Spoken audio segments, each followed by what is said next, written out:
불과 석 달 전 2억 원을 돌파하며 세상을 다 가질 것 같던 비트코인이 무려 50%나 증발하면서 6만에서 7만 달러 박스권에 처참하게 갇혀버렸습니다. 커뮤니티를 보면 온통 곡소리뿐이죠. 피 같은 돈이 실시간으로 녹아내리는데 평정심 유지하기 힘드신 거 당연히 이해합니다. 지금의 사태에 대한 이유를 알고 싶으실 텐데요. 지금 차트가 막장인 진짜 이유는 경제 때문이 아닙니다. 정치가 완벽하게 무너졌기 때문이죠. 바로 도널드 트럼프가 정치적으로 철저하게 패배할 위기에 처한 겁니다. 이 위기 속에서 비트코인이 다시 궤도로 올라가기 위해 무엇이 필요한지 아주 세밀하게 설명드려 보겠습니다. 반갑습니다, 여러분. 김선우입니다. 먼저 지금의 흐름을 이해하기 위해서는 이 법안을 확인하고 가셔야 합니다. 그들이 칸톤 네트워크라는 화려한 우리를 지어놓고 여러분을 그 안으로 몰아넣기 위해 휘두르는 최후의 법적 몽둥이, 바로 클래리티 법안의 독소 조항 404조입니다. 이 404조의 핵심은 아주 단순하고 잔인한데요. 적격 수탁 기간에 보관되지 않은 자산은 결제 및 금융 활동에서 배제한다. 무슨 뜻일까요? 여러분의 하드월렛, 개인 지갑에 들어있는 비트코인은 법적으로 투명성을 확보되지 않은 유령 자산으로 간주하겠다는 겁니다. 내 코인을 범죄 자금으로 낙인지키지 않으려면 눈물을 머금고 JP모건이나 뉴욕 멜론은행 같은 대형 기득권이 운영하는 수탁 서비스, 즉 칸톤 네트워크 내부로 내 자산을 스스로 입구시켜야만 하는 상황을 만드는 겁니다. 그렇다면 이토록 힘이 빠진 트럼프의 약점을 가장 먼저 냄새 맡고 멱살을 쥐어 흔드는 진짜 배우는 누굴까요? 겉으로는 양당의 정치 싸움 같지만 그 이면에는 매년 결제와 예금으로만 3,600억 달러, 우리 돈 약 480조 원을 챙겨가는 대형 은행들의 어마어마한 밥그릇 싸움이 숨어 있습니다. 이대로 규제가 풀리고 스테이블 코인 이자가 합법화되면 미국 은행 금고에 있던 수조 달러의 자금이 코인판으로 블랙홀처럼 빠져나가는 현상이 발생합니다. 대형 은행들의 피를 말리는 초대형 뱅크런 사태가 터질 확률이 농후하다는 뜻입니다. 그래서 은행들은 벼랑 끝에 몰린 트럼프 행정부의 가장 치명적인 약점을 파고들었습니다.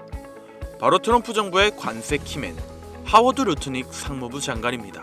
루트닉 장관은 1870억 달러 규모의 테더 준비금을 관리하는 핵심 권력입니다. 그런데 최근 그가 2012년 앱스타인과 광고회사 지분을 공동 투자했던 계약서가 만천하에 터졌는데요. 이건 음모론이 아니라 문서로 증명된 팩트죠. 더 충격적인 건 루트닉과 앱스타인의 관계가 단순한 일회성 거래가 아니었다는 겁니다. 2012년 에이픽스 공동인수 계약서에 둘 다 서명했고, 심지어 2017년에는 앱스타인이 루트닉을 기리는 만찬에 5만 달러를 기부하기도 했죠. 당장 사퇴하라는 양당의 거센 압박이 쏟아지고 있지만 이상하게도 그는 절대 물러나지 않고 백악관도 그를 필사적으로 감싸고 있습니다. 왜일까요? 즉 1달러 가치가 깨지게 되면 2조 달러 규모의 암호화폐 시장 전체가 연쇄적으로 공중분해되기 때문입니다.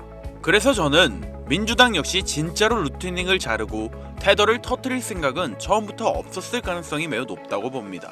이 거대한 앱스타인 스캔들은 오직 셧다운 위기와 선거 참패의 공포에 몰린 트럼프의 목줄을 쥐기 위한 완벽한 정치적 인질극일 개연성이 큽니다. 기득권이 던진 루트닉이라는 첫 번째 칼을 겨우 막아내고 있는 트럼프 행정부. 하지만 이 잔인한 사냥은 여기서 끝나지 않았습니다. 경제지 포브스의 보도에 따르면 트럼프 일가는 불과 16개월 만에 암호화폐 프로젝트로 무려 35억 달러, 우리 돈 약 4조 7천억 원을 벌어들였습니다. 그런데 여기서 정말 소름 돋는 사실이 있는데요. 트럼프 대통령이 취임 직후 직접 사면해준 바이낸스의 전 CEO 장평자오. 놀랍게도 그가 트럼프 가문과 연관된 스테이블 코인 물량의 87%를 쥐고 있다는 충격적인 사실이 드러난 겁니다. 상식적으로 생각해 보십시오. 현직 대통령 가문이 특정 코인 사업으로 수조 원을 벌고 있고, 자신들이 정식 사면해준 범죄 전력의 거물이 그 코인의 생사 여탈권을 독점하고 있습니다. 민주당과 기득권이 이 완벽한 먹잇감을 그냥 둘 리가 있겠습니까?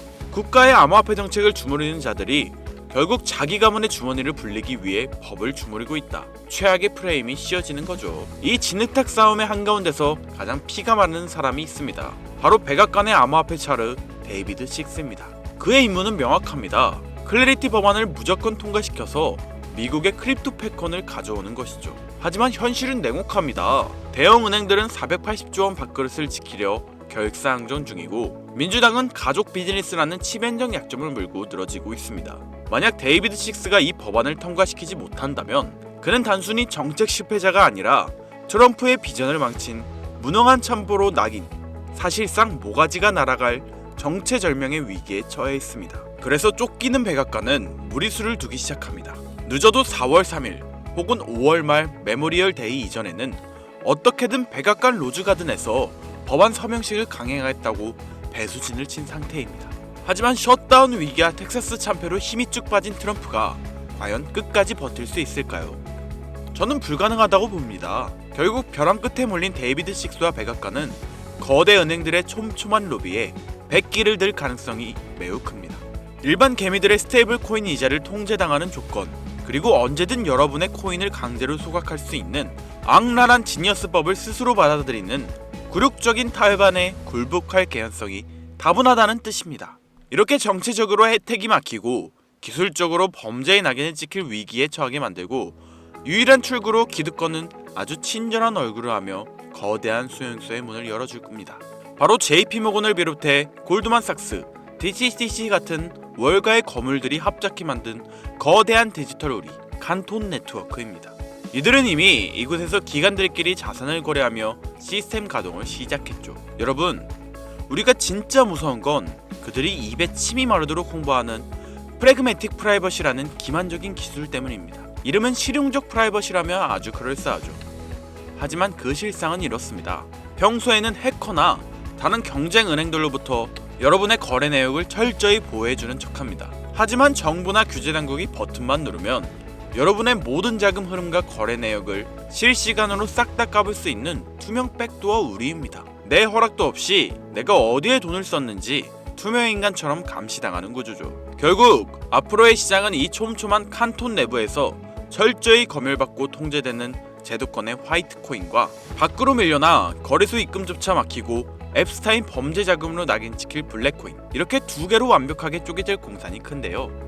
우리는 이 화이트 코인이 어떻게 만들어지는가에 대해 좀 더 자세히 알아가야 할 필요가 있습니다. 먼저 트럼프는 올해 초부터 이 제도권의 화이트 코인을 만들기 위한 밑작업 다지기를 시작하고 있었는데요. 여러분들도 이미 보셨을 겁니다. 트럼프 행정부가 델타포스를 투입해 베네수엘라 마두로 정권을 전격 체포하는 것도 모자라서 동시에 뜬금없이 덴마크의 그린란드 매입을 다시 강요하고 있다는 뉴스 보셨을 겁니다. CNN이나 공중파 뉴스에서는 이걸 트럼프의 제국주의적 야욕이다, 석유를 노린 전쟁이다, 혹은 단순한 독재자 처단이다 라고 언급하고 있는데, 결론부터 말씀드리자면 전부 틀렸습니다. 트럼프는 지금 전쟁을 하고 있는 게 아닙니다. 그는 지금 쇼핑을 하고 있는 건데요. 그것도 국가의 장부, 즉 밸런스 시트를 통째로 갈아엎는 국가 단위의 구조조정을 진행 중이라고 보는 것이 훨씬 합리적입니다. 2026년 미국의 부채는 한계에 달했습니다. 월가의 영웅 레이 달리오의 분석처럼 부채 사이클이 끝자락에 이르자 전 세계 그 누구도 예전처럼 미국 국채를 사려고 하지 않죠. 달러라는 종잇돈의 신용이 흔들리는 이 정체절명의 시기에 미국이 선택한 생존 전략은 무엇일까요? 바로 종이를 버리고 실물을 채우는 것입니다. 1월 3일 마두로 체포, 1월 4일 덴마크 그린란드 매입 압박, 1월 7일에 발표된 대형 기관 투자자의 단독주택 매입 금지 선언까지, 이 모든 건 하나의 신호를 보내고 있는데요. 지금의 흐름을 이해하시려면 미국 내부에서 진행된 대형기관 투자자의 단독주택 추가 매입 금지 선언을 확인하셔야 합니다. 표면적인 명분은 훌륭하죠. 블랙록 같은 거대한 자본을 가지고 있는 대형 투자자들이 우리 서민들이 사야 할 집을 다 사버리니까 서민들은 살 집이 없어지고 월세가 너무 비싸지는 겁니다. 그러니 트럼프 입장에선 야, 기관들 이제 부동산에서 손 떼! 라고 발표한 건데요. 당연히 서민들은 환호하였습니다. 하지만 저는 트럼프의 움직임과 이 법안이 반드시 하나의 연결고리를 가지고 있을 것이라 확신했는데요. 금융의 관점에서 이 조치는 기업들에게 부동산 시장에 대한 사형 선고나 다름없습니다. 지금까지 거대 기업들은 남아도는 현금 유동성을 어디에 파킹해놨습니까? 가장 안전하고 덩어리가 큰 미국 부동산이었습니다. 말 그대로 기업들의 전용 주차 자리 중 하나를 정부에서 막아버린 겁니다. 그렇다면 부동산 시장에 사용되었을 수천, 수조 원의 돈은 어디로 흘러들어갈까요? 돈은 가만히 있으면 그 가치가 떨어집니다. 그 말은 어딘가로는 반드시 흘러가게 된다는 건데, 주식시장은 이미 대세 상승장이 시작된 지 오래됐고 AI 거품론으로 언제 떨어질지 모르는 상황입니다. 미국 부채율이 높아 채권은 매력이 없고 갈 곳을 잃은 이 거대한 유동성을 받아줄 덩어리가 크면서 아직 저평가된 새로운 그릇이 필요해진 시점인 거죠. 그런데 기업들이 방법을 궁리하던 와중 미국 정부가 대놓고 방향을 제시해 주었습니다. 미국 청산예탁결제원 DTCC가 발표한 스마트 나비 프로젝트와 캔톤 네트워크 테스트.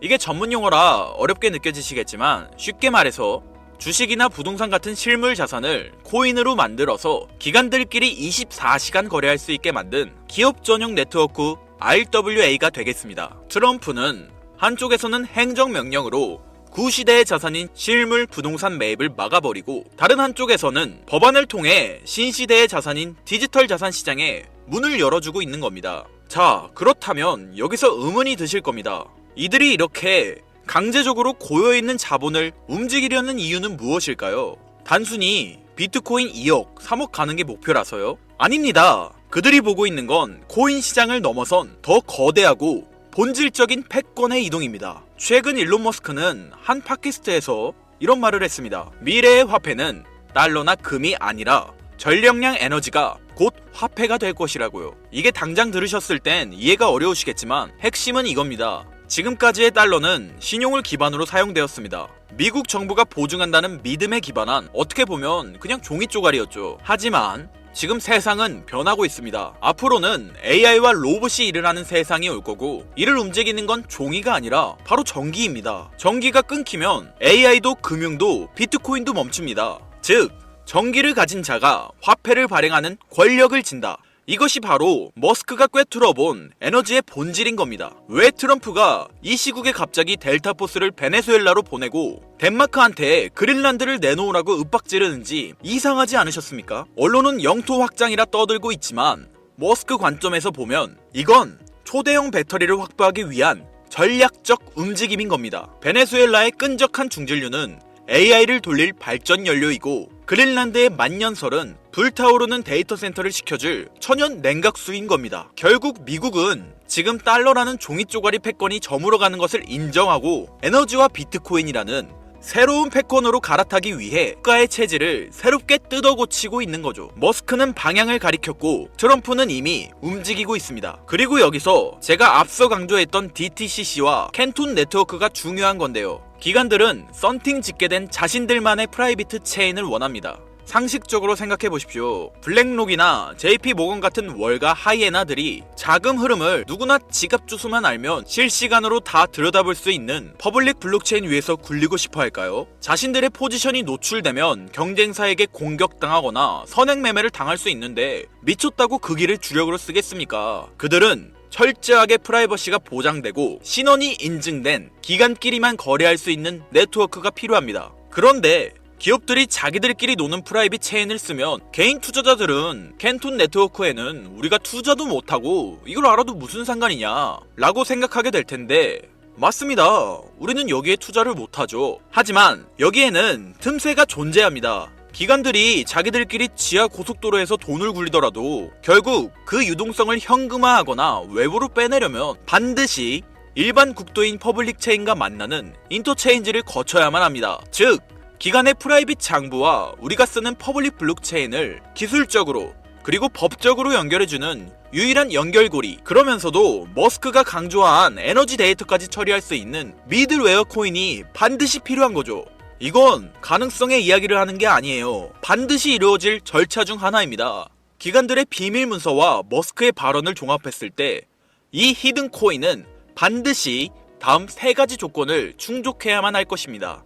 첫 번째 조건, 기관들의 자금은 캔톤 네트워크라는 자기들만의 지하 벙커에 숨어 있습니다. 기관들이 캔톤 네트워크 지하에서 굴리던 자산을 밖으로 빼낼 때 빠르고 거대한 물량을 순식간에 소화시킬 수 있어야 하죠. 즉, 여러분이 찾아야 할 코인은 이더리움 계열의 느려터진 구형 모델이 아니라 기관들의 고속 거래를 감당할 수 있는 새로운 인프라 안에 숨어 있을 확률이 매우 높습니다. 두 번째 조건, 머스크의 영수증이어야 합니다. 이게 진짜 핵심인데요. 일론 머스크는 앞으로의 화폐는 전력이라고 말했습니다. 발전소에서 생산된 전력, 데이터 센터의 컴퓨팅 파워, 이 무형의 에너지를 실시간으로 블록체인에 기록하고 토큰으로 바꿔주는 기술. 전문 용어로 DP인이라 불리는 탈중앙화 물리 인프라가 결합되어야 하죠. 단순히 금융만 연결하는 게 아니라 에너지 데이터를 처리할 수 있는 오라클 기능이 탑재되어 있어야 하는 겁니다. 세 번째 조건, 규제 준수 딱지가 붙어 있는가입니다. 익명성 뒤에 숨어서 자금 세탁이나 하는 코인들은 기관들이 사용할 수 없습니다. 반대로 디지털 신원 인증 기능이 내장되어 있어서 이 돈은 불법 자금이 아니라 삼성전자가 보낸 돈입니다 라고 꼬리표를 붙여줄 수 있는 화이트리스트 코인. 기관들은 오직 이런 코인만 파트너로 인정할 텐데요. 이 세 가지를 충족시키는 코인은 단 하나입니다. 여기서 이제 그래 네가 생각하는 그 종목이 뭔데? 라고 답답해 하실 분들이 있으실 거예요. 제가 여러분께 종목을 딱 정해드리면 속이 시원하시겠죠? 하지만 저는 종목을 찝어주는 리딩방을 운영하려는 게 아닙니다. 저는 여러분께 고기를 잡을 수 있는 그물을 만들어 드릴 건데요. 이 그물에 걸리는 코인이 있다면 그게 바로 2026년 전 세계에서 가장 주목받는 히든 코인이 될 것입니다. 그리고 그 히든 코인을 저는 영상에서 공개할 생각입니다. 솔직히 남들에게 공유해드리는 게 아깝습니다. 저 또한 전업 트레이더이기 때문에 한 달, 두 달을 밤을 새워가며 분석한 이 종목을 그냥 공개한다는 게 솔직한 마음으로 아깝다는 심정이 드는 게 사실입니다. 화면에 보이는 번호 제 개인 번호입니다. 아까운 건 아까운 거고 제 영상을 끝까지 시청해주신 것에 대한 고마움을 저는 알고 있기 때문에 아쉬운 마음을 뒤로하고 구독자님들에게 공유하기로 마음먹었습니다. 자료라고 문자 보내주세요. 혹시 화면이 잘 안 보이신 분들은 댓글에 있는 링크를 통해 연락처를 남겨주시면 제가 해당 자료를 공유해드리도록 하겠습니다. 전해드릴 내용은 여기까지이고요. 영상 재미있게 보신 분들은 구독과 좋아요 한 번씩 꾹꾹 눌러주시고 다음에 더 좋은 영상으로 찾아오겠습니다. 감사합니다. 김선우였습니다.